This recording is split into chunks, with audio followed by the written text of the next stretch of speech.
Bem, as mudanças que vão acontecendo atualmente no mundo, elas não estão ali para nos tirar da nossa origem. Hoje é necessário que eu tenha um telemóvel para me comunicar com uma determinada pessoa. É necessário que eu use internet para me comunicar com uma pessoa que está mais distante ou noutra parte do oceano. Mas isso não é para me tirar daquilo que é minha origem. É necessário que eu saiba quem eu sou, qual é a minha origem, para onde eu vou e o que eu estou a preservar. E manter de toda forma firme naquilo que é meu legado, naquilo que já foi o legado que os meus antepassados deixaram. Então, a modernização de forma nenhuma nos tira daquilo que é nossa cultura. É necessário que sejamos nós, como pessoas, a dominar todas essas ferramentas. Mas sente que atualmente as pessoas estão a reencontrar-se? Sim. Sim, as pessoas estão sim a reencontrar-se. Por meio de muitos ensinos do rei Tade de Amboíço, muitas pessoas hoje estão despertas de um determinado escuro ou um apagão que já viveram durante muitas épocas chuvosas. Então, sim.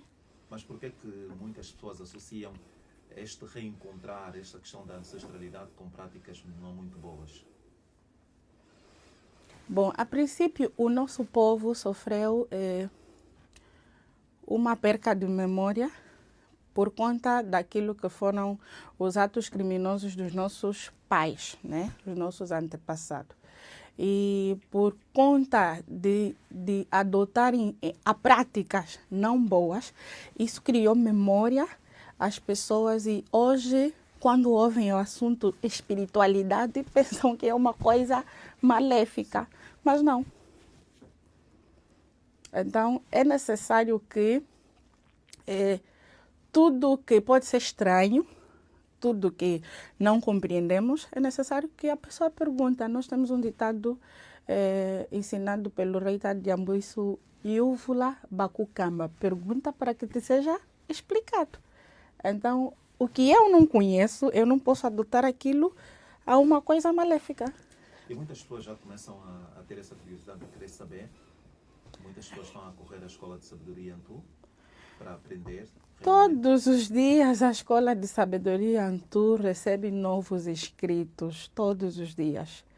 E muitos desses novos inscritos encontram-se com os ensinamentos do rei Tade de Amboíço, muitos deles na internet, muitos deles pelo testemunho de um vizinho, um amigo, um colega. Realmente estão a reencontrar-se.